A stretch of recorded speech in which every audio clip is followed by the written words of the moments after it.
नमस्कार दोस्तों, study with Utpal में आपका एक बार फिर से स्वागत है। आज का जो टॉपिक है वो है गणतंत्र। गणतंत्र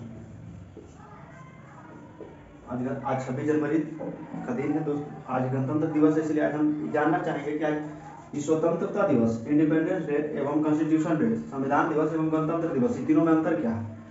अगर आप जानते हैं फिर भी देखिए कुछ नया जरूर मिलेगा। बात करते हैं स्वतंत्रता दिवस की। हम 15 अगस्त 1947 को मनाते हैं दोस्तों। 15 अगस्त 1947 को मनाते हैं। इसमें एक चीज देखिएगा, क्यों मनाते हैं, क्योंकि इसी दिन इंडियन इंडिपेंडेंस एक्ट लागू हुआ था। कब हुआ था? इंडियन इंडिपेंडेंस एक्ट पारित हुआ था ब्रिटेन के हाउस ऑफ कॉमन। देखिए यह एक्ट जो पारित बना था ये 18 जुलाई 1947 को बना था, लेकिन लागू इसमें साफ लिख दिया गया था कि यह एक्ट 15 अगस्त 1947 से क्या हो जाएगा, प्रभावी हो जाएगा, लागू हो जाएगा। हम कह सकते हैं कि 15 अगस्त 1947 से भारत आजाद हो जाएगा। देखिए इस एक्ट में एक बात कहा गया था कि भारत आजाद तो हो जाएगा, लेकिन एक डोमिनियन स्टेट के तौर पर, डोमिनियन स्टेट्स के तौर पर, डोमिनियन स्टेट के बारे में जानिए कि मान लीजिए एक ब्रिटेन है और एक इंडिया है। अब ये दो एक कंट्री है, ये आजाद तो हो जाएगा, ये आजाद हो जाएगा किससे? ब्रिटेन से। लेकिन इसका जो है ये कहलाएगा, इसका अपना सब कुछ अपना स्वतंत्र है, स्वतंत्र है, लेकिन ये इसका जो विदेश नीति है, जो भारत से बाहर इसका कोई भी नियम कानून या विदेश नीति है, तो क्या कहलाएगा कि इंडिया ब्रिटेन का एक अंडर में, मतलब ब्रिटेन के अंदर है। कह सकते हैं कि इसका एक गुलाम तो नहीं है, लेकिन फिर भी गुलाम है। इस एक्ट में कहा गया था दोस्तों, इस एक्ट में कहा गया था कि जो भारत में अब तक 22 राय होते थे, 22 राय समाप्त हो जाएंगे। 22 राय समाप्त करके गवर्नर जनरल अभी बनल रहेगा कुछ दिन। गवर्नर जनरल इसलिए बनल रहेगा दोस्तों क्योंकि भारत आजाद हुआ था उस समय। शुरू में कानून व्यवस्था बनाने के लिए कोई ना कोई, अंग्रेज का कहना था कि कानून व्यवस्था को प्रभावी में लाने के लिए एक प्रमुख होना चाहिए और गवर्नर जनरल रहेगा। हाँ, अगर आपको पता होगा कि 1946 से ही नेहरू जी सरकार का गठन किए थे और कानून व्यवस्था को मतलब प्रमुख बना हुए थे। जैसे अगर उन लोगों का मन हो तो भारत एवं पाक का गवर्नर जनरल एक होगा।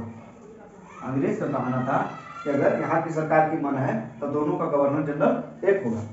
देखिए इस एक्ट में एक और बात किया गया था शासन व्यवस्था की। तो जो शासन व्यवस्था थी भारत में 1935 के अधिनियम से लागू हुआ। आपको पता होना चाहिए कि भारतीय संविधान में लगभग 50% से भी ज्यादा, लगभग 200 से ज्यादा अनुच्छेद 1935 के अधिनियम से लिया गया है कानून बनाना। अब देखिए इसमें एक बात कहा गया था, संविधान सभा का गठन हो चुका था कि संविधान सभा देश के लिए कानून बना भी सकती है, और जिस तरह से अभी जैसे कानून कहाँ बनता है, लोकसभा एवं विधानसभा, जो पार्लियामेंट होते हैं वहां बनते हैं, संसद में। तो उस समय संविधान सभा में कानून बनेगा। और ये भी कहा गया था कि अगर संविधान सभा चाहे तो इंडियन इंडिपेंडेंस एक्ट को भी खारिज कर सकता है। इस तरह से स्वतंत्रता दिवस मनाने का सबसे बड़ा रीजन आपको पता चला। अब हम बात करते हैं संविधान दिवस के बारे में।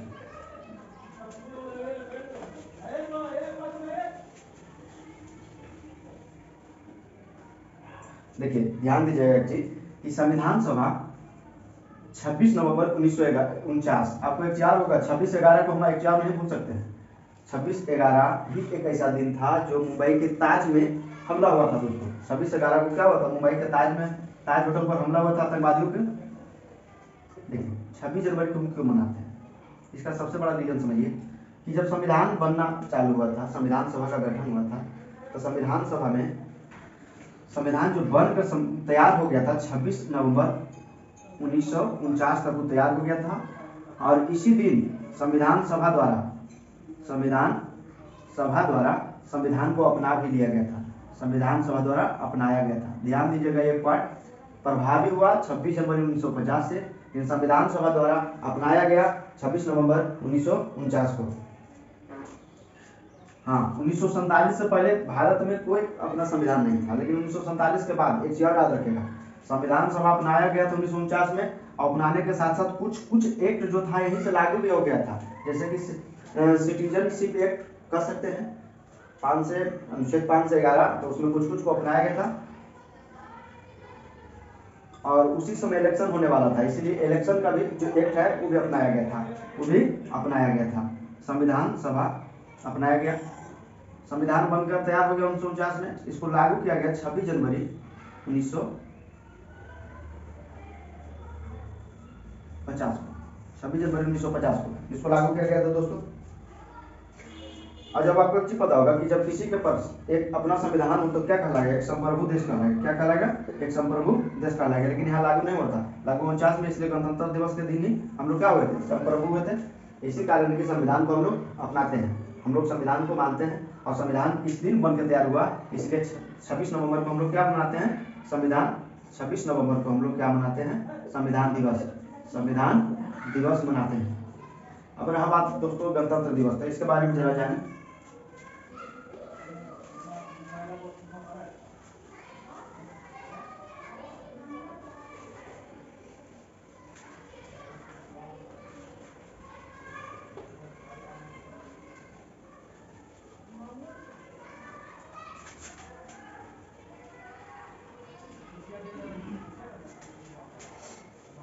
देखिए 26 जनवरी गणतंत्र दिवस की अगर हम बात करते हैं तो इसकी जरा सा पहले वर्तमान जान लीजिए, उसके बाद इतिहास में बात करेंगे।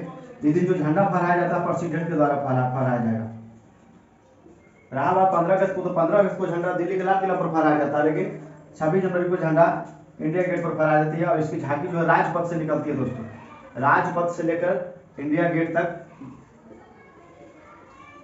इंडिया गेट तक पूरा दिल्ली एक दुल्हन की तरह सजा रहता है और यही झंडा फहराया जाता है।